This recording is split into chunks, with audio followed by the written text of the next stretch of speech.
بسم اللہ الرحمن الرحیم الحمد للہ رب العالمین اشہد ان لا الہ الا اللہ وحدہ لا شریک لہ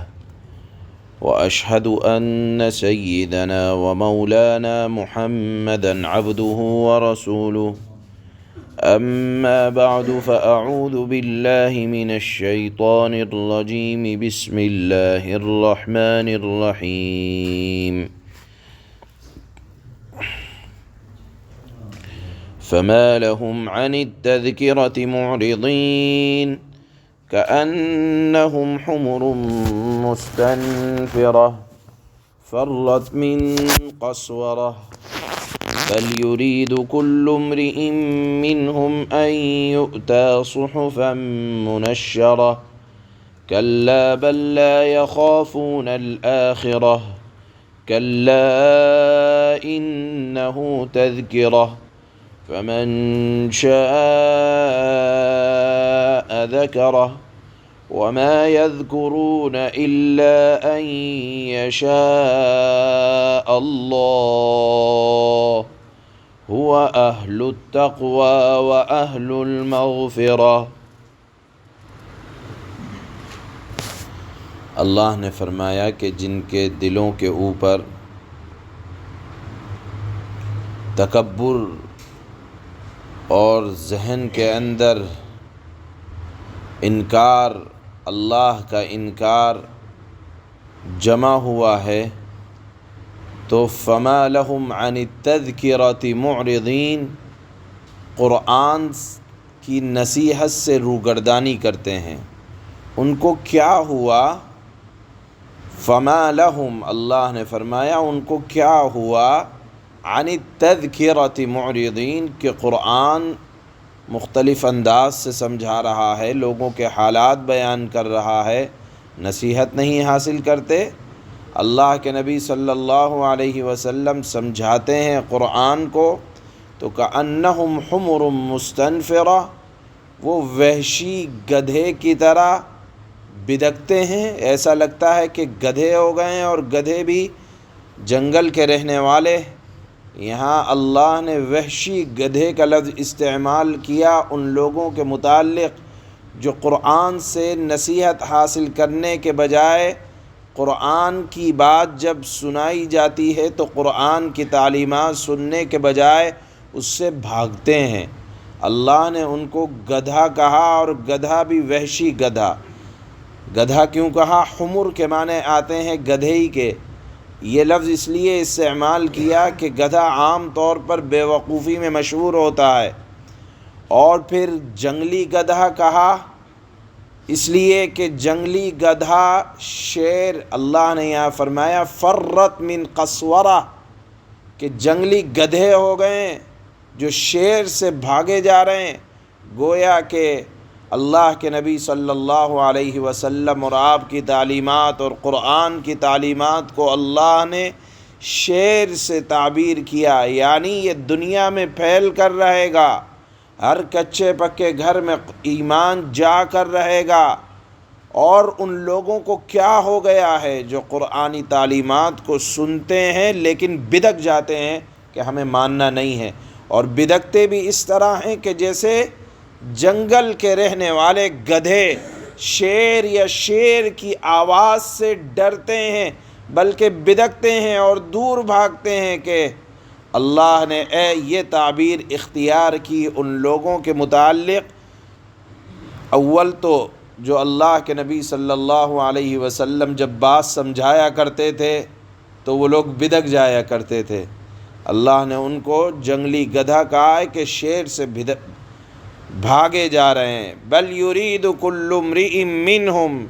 ان یؤتی صحفا منشرہ، گویا کہ خدائی شیر یعنی اللہ کے پیغمبر صلی اللہ علیہ وسلم کی آواز کو سن کر یہ نافرمان تکبر کی وجہ سے جنگلی گدھوں کی طرح بھاگے جا رہے ہیں، گویا کہ اللہ اور اللہ کی بات کو سننا پسند نہیں کرتے۔ اور نہ سننے کی ایک وجہ اللہ نے بیان یہ کی ہے کہ ان کے اندر تکبر تھا، غرور اجازت نہیں دیتا کہ میری بات نیچے ہو۔ قرآن کی یا دین کی بات اونچے ہو، اپنی بات کو اونچا رکھنے چاہتا ہے۔ اللہ نے فرمایا بلکہ ان کی خواہش تو یہ ہے تکبر کی وجہ سے کہ بل یرید کل امرئ منہم ان یؤتی صحفا منشرہ، ظالم لوگ یہ کہتے تھے کہ قرآن کیوں نازل کر دیا، ہمارے خاص نام سے ہمارے لیے الگ کتاب کیوں نہیں آ گئی، ہمارے نام کا کوئی صحیفہ آتا، کوئی خط آتا، کوئی کتاب آتی جس میں ہمارا نام ہوتا اور ہمیں مخاطب کیا جاتا۔ گویا کہ اپنے آپ کو اتنا بڑا سمجھ رہے ہیں کہ قرآن کافی نہیں ہے، قرآن سے الگ ان کے لیے آسمانی نوشتے لکھے ہوئی کتاب نازل ہو۔ اللہ نے فرمایا کلا بل لا یخافون الآخرہ، ہرگز نہیں، ایسی بات کرنے والے یعنی جن کو قرآن کافی نہ ہو، اول تو صلاحیت نہیں رکھتے اپنے اندر، اور ایک بات اور سمجھ لینی چاہیے کہ دیکھیے ہر ایک کے اندر ایک تو صلاحیت نہیں ہوتی کہ اگر اس کے نام کا خط آ جائے تو وہ پڑھ بھی لے، یہ سمجھ بھی لے۔ اللہ کا اصول یہ ہے کہ اللہ نے اگر مخلوق کی ہدایت کے لیے کوئی آسمانی صحیفہ کتاب نازل کی تو تنہا کتاب کافی نہیں ہے، بلکہ کتاب کو پڑھنے والا، پڑھانے والا، سمجھانے والا، بتلانے والا اللہ نے ایک معلم بھیجا ہے نبی کی شکل میں۔ اس سے ایک بات سمجھ میں آئی کہ اللہ کی کتاب کے مضامین کو اپنے ذہن سے فٹ نہیں کر سکتے ہیں، بلکہ اللہ کی کتاب کے مضامین کا مطلب وہ دیکھنا پڑے گا جو اللہ کے پیغمبر، اللہ کے طرف سے بنائے گئے معلم نے جس آیت کا، جس مضمون کا جو مطلب بیان کیا ہے وہی مطلب نکالا جائے گا۔ اس لیے اللہ نے تنہا کسی کے نام کوئی صحیفہ، کوئی لکھا ہوا خاص کسی کے نام نہیں بھیجا، ایک عام کتاب بھیجی جس میں زندگی گزارنے کے ہر ایک اصول، اور پھر ان اصولوں کی تشریح کے لیے اللہ نے ایک نبی اور ایک پیغمبر کو بھیجا۔ تو ان کی جو یہ خواہش تھی کہ ہمارے نام کا آ جائے، ہمارے نام کا الگ الگ آ جائے، ایک تو صلاحیت نہیں، اور اگر آ بھی گیا تو سمجھیں گے کس طرح، وہ صلاحیت اندر موجود نہیں ہے۔ اس لیے اللہ نے فرمایا کلا بل لا یخافون الآخرہ، ہرگز نہیں، یہ لوگ اللہ کے آخرت کے عذاب سے ڈرتے نہیں ہیں، اور جن کو ڈرنا ہے تو ان کے لیے قرآن کافی ہے۔ کلا انہ تذکرہ، اس قرآن کے نازل ہو جانے کے بعد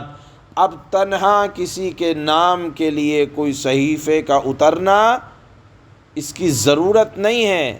بلکہ قرآن ہی اللہ نے فرمایا انہ تذکرہ، یہ نصیحت کے لیے کافی ہے۔ فمن شاء ذکرہ، زبردستی کوئی نہیں ہے، جس کو نصیحت حاصل کرنا ہے اسی قرآن سے نصیحت حاصل کر لے۔ وما یذکرون الا ان یشاء اللہ، اور قرآن سراپا نصیحت اور ہدایت ہے، اور ہدایت اللہ سے مانگے، اللہ جس کے اوپر نظر کرم فرما دیتے ہیں وہ قرآن سے نصیحت حاصل کرنے لگ جاتا ہے، اور بغیر خدا کے چاہے تو کوئی نصیحت بھی قبول نہیں کر سکتا۔ اس لیے اپنے متعلق بھی ہمیشہ ہدایت، نصیحت کے بعد دل میں بیٹھ جائے، اللہ سے مانگتے رہنا چاہیے۔ کیوں؟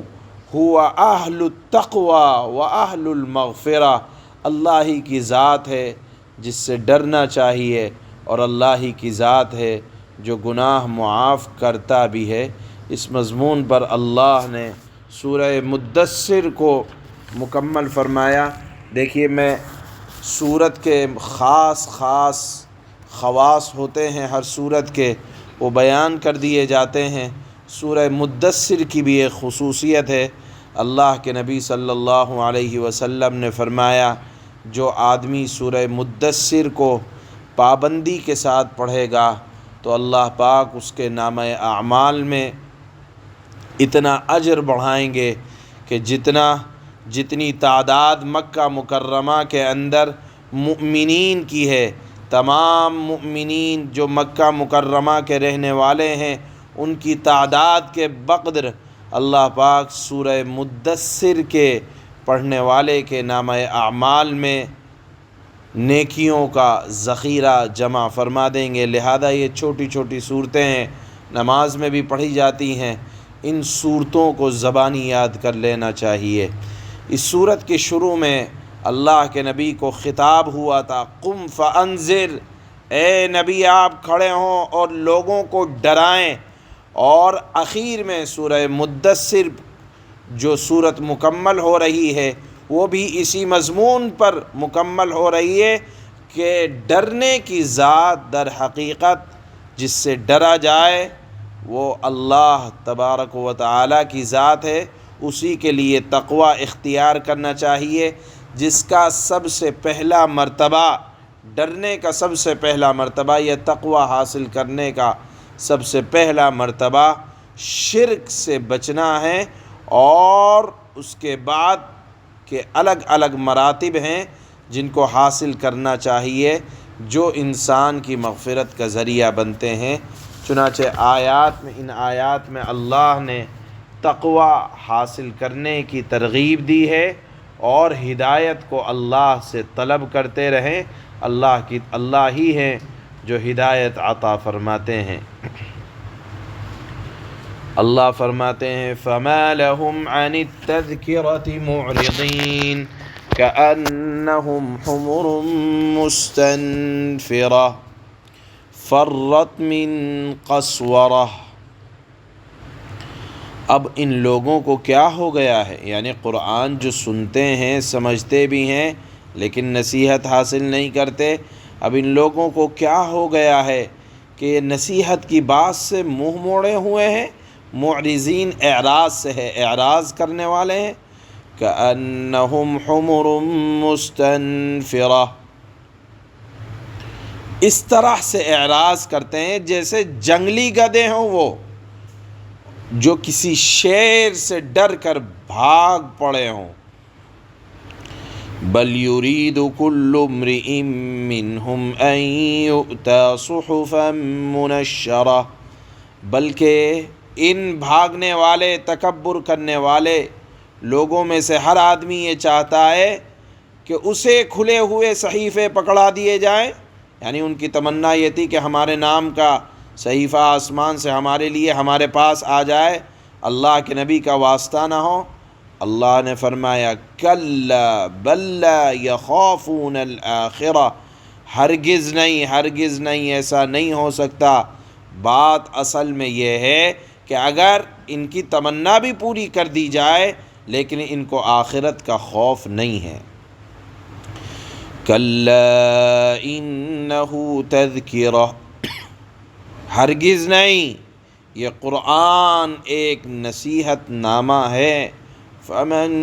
شاء ذکرہ، اب جو چاہے اس نصیحت نامے سے نصیحت حاصل کر لے، زبردستی نہیں ہے، اللہ نے اختیار دیا ہے، اسی اختیار کی بنیاد پر آخرت میں پکڑ ہوگی۔ وَمَا يَذْكُرُونَ إِلَّا أَن يَشَاءَ اللَّهُ هُوَ أَهْلُ التَّقْوَى وَأَهْلُ الْمَغْفِرَةِ، اور یہ لوگ نصیحت حاصل نہیں کریں گے، اور یہ لوگ نصیحت حاصل کریں گے نہیں الا یہ کہ اللہ ہی ایسا چاہ لے، وہی اس بات کا اہل ہے، اللہ ہی اس بات کا اہل ہے کہ اللہ سے ڈرا جائے، اور اللہ ہی اس بات کا اہل ہے کہ لوگوں کی مغفرت کرے۔ سبحان اللہ۔